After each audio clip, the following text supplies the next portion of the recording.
Examiner बस points ढूंढता है, क्योंकि सीबीएसई ने ना एग्जामिनर को सीधी सीधी एक बात बोली होती है, एक मार्किंग स्कीम उनको पकड़ा देते हैं और उन मार्किंग पॉइंट्स को ही बताते हैं कि इन पॉइंट्स के बेस पर आपको नंबर देने हैं। अब काफी स्टूडेंट्स को ये डिस्क्रिशन वर्ड देखकर ही बत्ती गुल हो जाएगी। डिस्क्रिशन का मतलब है अपनी मन मर्जी। आज मैं तुम्हें पढ़ाई करने का तरीका नहीं बताऊंगा, और ना मैं यहाँ पे आज ये बताने के आया हूं कि कौन सा चैप्टर कितना इंपॉर्टेंट है और कितना इंपॉर्टेंट नहीं है।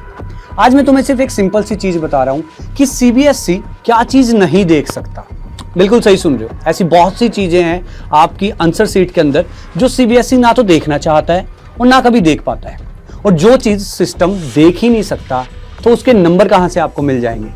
देखो यार, बोर्ड एग्जाम को लेकर ना बहुत डेंजरस एक कॉमन सी सोच है लोगों में, और लोगों में नहीं, स्टूडेंट्स के अंदर। स्टूडेंट सोचते हैं कि एग्जामिनर पूरा आंसर आपका पढ़ता है। इतना टाइम किसी के पास नहीं है भाई।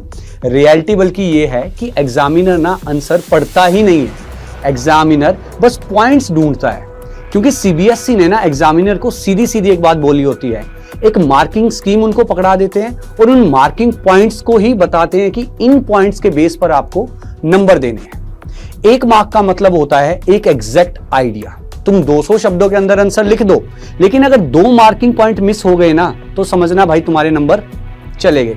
और ये कोई हार्श नहीं है, ये बिल्कुल एक मैकेनिकल चीज है। अच्छा, इसके अलावा ना एक और बहुत बड़ी मिथ है। स्टूडेंट्स को लगता है कि ओरिजिनल आंसर लिखेंगे तो एक्स्ट्रा मार्क्स मिल जाएंगे। बोर्ड एग्जाम के अंदर ओरिजिनलिटी के लिए बना ही नहीं है। मार्किंग स्कीम ना सबसे पहले डिसाइड ये करती है कि आपका एक्सपेक्टेड वैल्यू आंसर क्या है। एग्जामिनर के इंस्ट्रक्शंस क्लियर होते हैं, अवार्ड करो उन्हीं आंसर्स को, यानी मार्क्स दो उन्हीं आंसर्स को जिसमें करेक्ट पॉइंट्स मिल जाएं। और इसका मतलब ये भी नहीं है कि ओरिजिनलिटी गलत है। ओरिजिनलिटी अपनी जगह बिल्कुल ठीक है, बट इसका मतलब ये है कि ओरिजिनलिटी बस यहाँ पर काउंट नहीं होती। और बोर्ड एग्जाम ना एक्सप्रेशन नहीं, रिकॉग्निशन चेक करता है। अगर आपने ज्यादा लिख दिया और ज्यादा मार्क्स की अगर आप एक्सपेक्टेशन रखकर बैठे हैं तो बिल्कुल ही गलत है। क्योंकि देखो यार, सेम मार्किंग स्कीम यूज होती है 90 वर्ड्स के आंसर के लिए और 180 वर्ड्स के आंसर के लिए भी वही सेम मार्किंग स्कीम। अगर रिक्वायर्ड पॉइंट्स आ गए तो बल्ले बल्ले, यानी कि पूरे नंबर। और अगर नहीं आए पॉइंट्स, यानी कि आपने कुछ एक्स्ट्रा और अगर आउट ऑफ द टॉपिक कुछ लिख दिया तो आपकी सारी चीजें इररिलेवेंट, चाहे आपकी लेंथ हो, चाहे आपका टॉपिक हो, या जो मटेरियल आपने लिखा। हाय, अगर अभी तक आप ये वीडियो देख रहे हैं, इट मींस कि आपको जरूर वैल्यूएबल कंटेंट इस वीडियो के थ्रू मिल रहा है। अब ये जो सारी प्रॉब्लम्स मैंने आपको बताई है कि एग्जामिनर जब एग्जाम चेक करता है तो ये सारी चीज़ें उसको चाहिए होती हैं आपकी आंसर शीट में। तो यही सारी चीज़ों के पैटर्न के हिसाब से हम एक सीरीज लेकर आए हैं, शपथ। बिल्कुल फ्री सीरीज है, यूट्यूब पर आपको देखने को मिलेंगी और डेली की डेली 5 बजे इसकी क्लास स्टार्ट होगी। और साथ में ही एक और इन्फॉर्मेशन आपके लिए कि 1 फरवरी को हम लेकर आ रहे हैं आपके लिए मैराथन, ठीक है, ज्योग्राफी की महामैराथन। 1 फरवरी संडे के दिन दोपहर 12 बजे स्टार्ट होगी, तो जुड़ना ना भूलिएगा। चलिए कंटिन्यू करते हैं अपनी वीडियो। और बोर्ड एग्जाम ना इंस्टाग्राम रील जैसा नहीं है, एक बात आप क्लियर रखो। अगर आप ये सोच रहे हो कि एंगेजमेंट से मार्क्स मिल जाएंगे तो आप बिल्कुल गलत जगह हैं। और सबसे ज्यादा इग्नोर चीज जो एग्जाम के अंदर होती है वो है डायरेक्टिव वर्ड्स। लाइक हम स्टूडेंट्स देखते हैं कि क्वेश्चंस हमें एक्सप्लेन, एनालाइज, एग्जामिन और डिस्क्राइब, ये सारे वर्ड्स आपको देखने को भी मिलते हैं। और ये सिर्फ इंग्लिश के वर्ड नहीं है, ये इवैल्यूएशन बाउंड्रीज हैं। हर डायरेक्टिव के लिए मार्किंग ग्रिड पहले से फिक्स रहती है।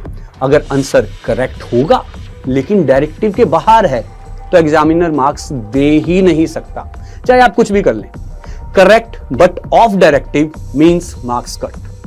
ये प्री डिफाइंड है, यानी कि एक ऐसा सिस्टम जिसमें पहली चीजें डिफाइन कर चुके हैं और उन्हीं के अंडर आपको सब कुछ लिखना है। अब बात करते हैं ह्यूमैनिटीज के बारे में। ह्यूमैनिटीज में ना एक चीज है जहां एग्जामिनर का ना डिस्क्रिशन ऑलमोस्ट 0 होता है।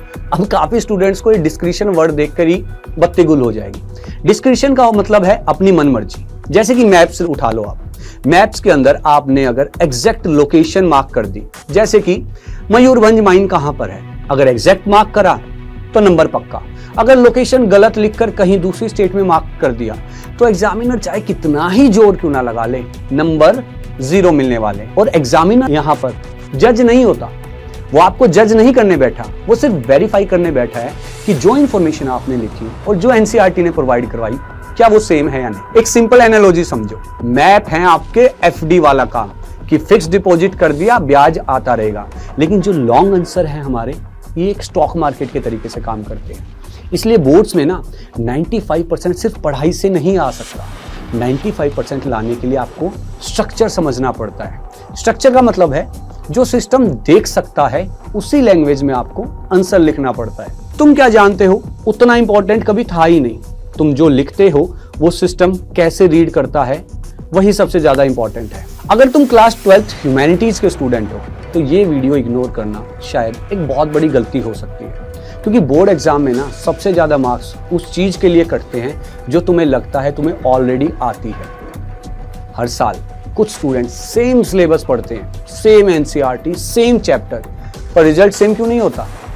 क्योंकि फर्क पड़ता है, पता है किस चीज का? फर्क पड़ता है कि आपने किस सिस्टम से आंसर लिखा है और आपने किस सिस्टम या किस पैटर्न के थ्रू रिवीजन करी है। और सबको यही दिक्कत आती भी है। अब यही दिक्कत सॉल्व करने के लिए हम यहाँ पर बैठे हैं और इसीलिए 27 जनवरी शाम को 6 बजे ह्यूमैनिटीज अड्डा पर कुछ बहुत बड़ा होने वाला है। मतलब इतना बड़ा शायद आज तक कभी नहीं हुआ होगा। देखो, नाम मैं नहीं बताऊंगा, बहुत कोशिश करी आपने लाइव में पूछने की, नाम मैं यहां पर भी नहीं बताऊंगा, डिटेल भी बाद में ही बताऊंगा। बस इतना याद रखना, जो उस शाम को अगर आपने मिस करा तो शायद वो जिंदगी में आपको कभी वापस नहीं मिलने वाला। धन्यवाद।